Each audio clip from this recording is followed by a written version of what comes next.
Glamour లేదు. అందుకే ఇప్పుడు ఆ గ్లామర్ పెరగాలనే కదా, ఎక్కువ పాపులర్ అవ్వాలనే కదా తిరుపతి గుడికి అన్ని సార్లు వెళ్ళింది.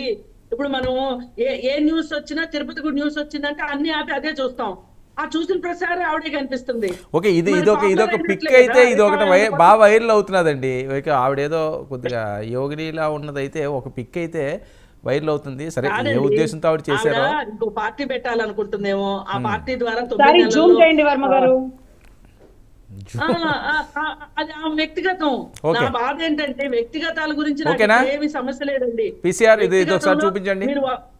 ఒక్క నిమిషం కృష్ణవేణి గారు, ఒక్క నిమిషం.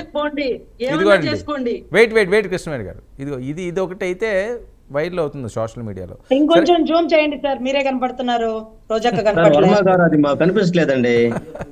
అదే కొంచెం నేను ఆ ఫోటో చూసానండి, భయం వేసింది అంతే.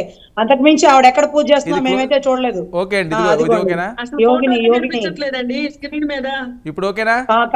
కనపడుతుంది యోగిని ఏం కనపడట్లేదు. ఓకేనండి, అందరూ చూసుంటారు. యోగిని గెటప్ వేసిన రోజక్క, పాప పరిహారం ఈ రకంగానా? ఏమండి, ఇంతకు ముందే శ్రీరెడ్డి కూడా పూజ చేసిందండి. ఏమైంది? సార్ మీద ఇంకా స్కాములు బయటకు వస్తున్నాయి. ఆ పూజలు చేశాక ఇంకెక్కువ స్కాములు బయటకు రావటం. ఆ పూజ చేశాక జత్వానీ కేసు బయటకు వచ్చింది. ఆ పూజ చేశాక ఇంకోటి బయటకు వస్తున్నాయి. చెప్పండి కనకరావు గారు. వర్మ గారు చెప్పండి. ఇప్పుడు పూజలు అనేటువంటి వాళ్ళ వ్యక్తిగతం అండి అది. అవునండి, లేదులేండి, అది వేరేదేమైనా ఏమో కాదు, వేరేదేమైనా రామారావు గారు కాదండి. ఆవిడ యాక్ట్రెస్ కాబట్టి ఆ రకంగా కూడా ఉండొచ్చు కాక.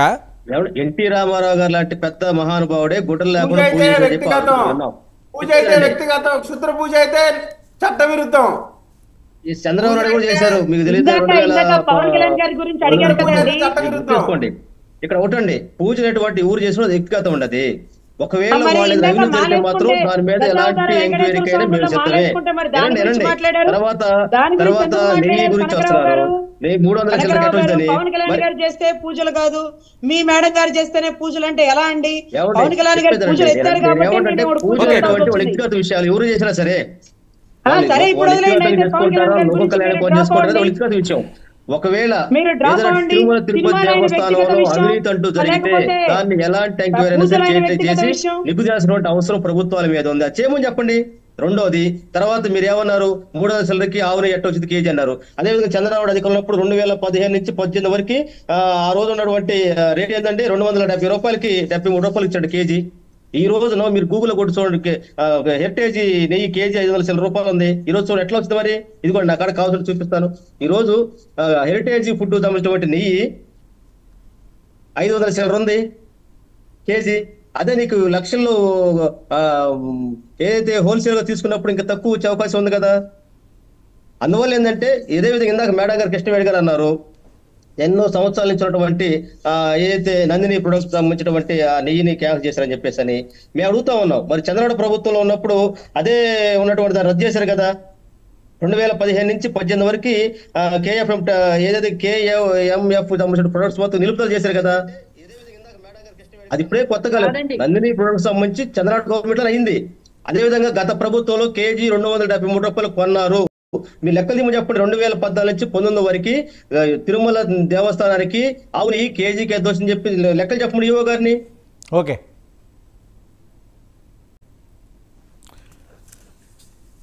కనకరావు గారు సార్, ఏంటి ద్వారంపూడి గారి అంశం ఏంటండి? ద్వారంపూడి గారు ఏవో వాళ్ళ తాలూకా వాళ్ళు బిల్డింగ్లు అవి హైడ్రా మాదిరిలో ఏదో కూల్చేశారని అది పెద్ద ఎత్తున వైరల్. ఒకటండి సంతోషం, ఏదైతే నదుల్లో గాని చెరువుల్లో గాని అక్కడ కట్టాలుంటే తొలగించడం అనేది పర్యావరణ రీత్యా కావచ్చు, ప్రజల మంచి కోసం తప్పులేదు. దీనికంటే ముందుకు ఏంటంటే అసలు అన్నిటికంటే కృష్ణా నదిలో ఉన్నటువంటి కరకట్టున్నటువంటి ముందు చంద్రబాబు నాయుడు గారు ఇల్లు కూల్చి ఆంధ్రప్రదేశ్ ప్రజానీకానికి ఒక ఆదర్శంగా ఉండాలని చెప్పి మేము కోరుకుంటున్నాం. దాన్ని స్వాగతిస్తా ఉన్నాం. ద్వారంపూడి చంద్రశేఖర్ రెడ్డి ఇంకో కాదండి, ముందు ఎక్కడైతే అవినీతి కట్టడాలు ఉన్నాయో నదుల్లో ఉన్నాయో మొన్న సాక్షాత్తు చంద్రబాబు నాయుడు ఇల్లు మునిగిపోయిందనే అర్ధరాత్రి పూట జనానికి తెలియకుండా గుడమేరు గేట్లు ఎత్తేసారు. దానివల్ల దాదాపు 6 లక్షల మంది జనం ఇబ్బంది పడ్డారు. అందువల్ల ఏంటంటే చంద్రబాబు నాయుడు గారు గాని ఎన్డీఏ కూటమి గాని బుడమేరు గేట్లు ఏంటండి అసలు? అదే ఆయన పప్పులో కాలేసాడంటే ఈయన పప్పు చారు వేశాడు. కరకట్ల ఉండి కూల్చాలి. ఒక్క నిమిషం, కృష్ణవేణి గారు చెప్పండి.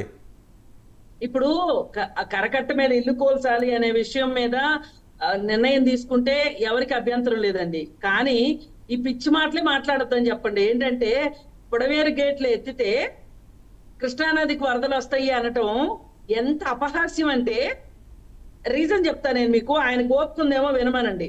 ఇప్పుడు కృష్ణానదిలో 12 అడుగుల పైన నీరు ప్రవహిస్తూ ఉంటే గనక పొడవేరులో నుంచి వచ్చే నీళ్లు వెనక్కి వస్తాయి.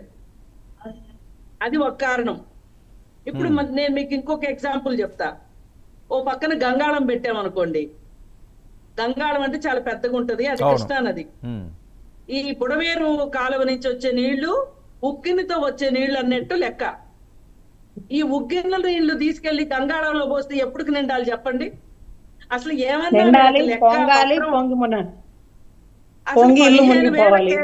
క్యూసెక్కుల నీళ్ళు ఎక్కడ, 11 లక్షల క్యూసెక్కుల నీళ్ళు ఎక్కడండి? మొన్న వచ్చిన నీళ్లు 12.5